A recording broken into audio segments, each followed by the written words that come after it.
Hi guys, welcome to Feed me good! Today we'll be covering everything about MSG, from sharing facts to busting myths. So let's get started. MSG is monosodium glutamate, also known as sodium glutamate, and is the salt of glutamic acid. It is also commonly known as Chinese salt, and some people may even refer to it as Ajinomoto. However, Ajinomoto is the name of the organization that manufactures MSG and not the ingredient itself. There is a lot of controversy around MSG. It was even claimed deadly at one point of time. But is there any science, reality, or is it just a myth? Should you consume MSG in smaller quantities or avoid it completely? We will get to that in a bit. But before that, let's understand a little more about MSG. MSG was discovered by Japanese chemist Dr. Kikunai Ikeda. While having a meal prepared by his wife, he noticed something different in his food, something even more delicious than usual. Upon inquiring, his wife revealed that she had used all the same ingredients as usual, apart from kombu, that is kelp, or a type of seaweed. This was not the usual taste sensation that he had felt before. It was not bitter, salty, sweet, or sour.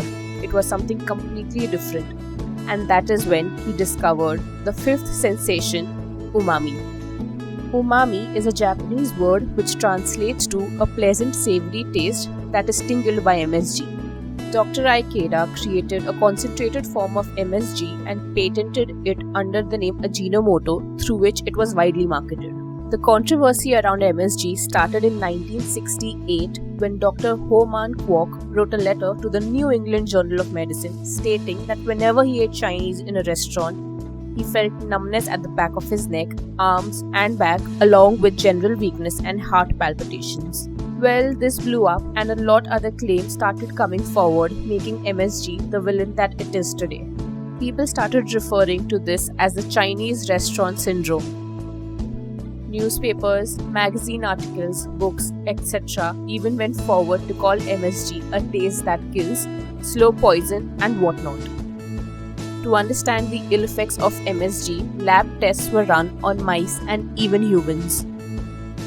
Mice were injected with large doses of MSG, which showed a certain amount of brain damage. However, the doses were so heavy that they were unable to reach a significant conclusion.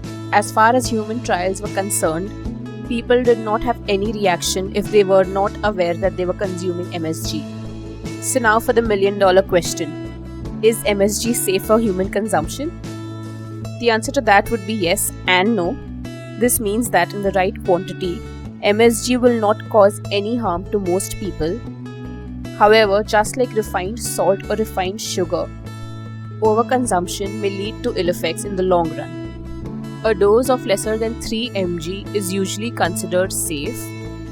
Although most restaurants and packaged food have MSG in a much lower quantity, keeping the average consumption of MSG per day lesser than 1.5 to 1.7 milligrams.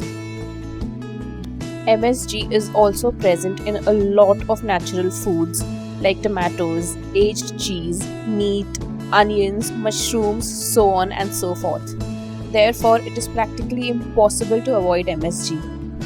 MSG has been accredited as safe by all established global regulatory bodies like US FDA, JECFA, Food Safety Australia and New Zealand, Thai FDA and FSSAI.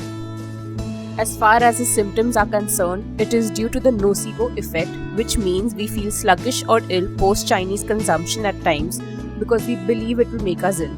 A lot of small Indian restaurants serving Indian food also use MSG, but the only reason we do not feel sluggish after eating that because we do not know that MSG is present in the dish.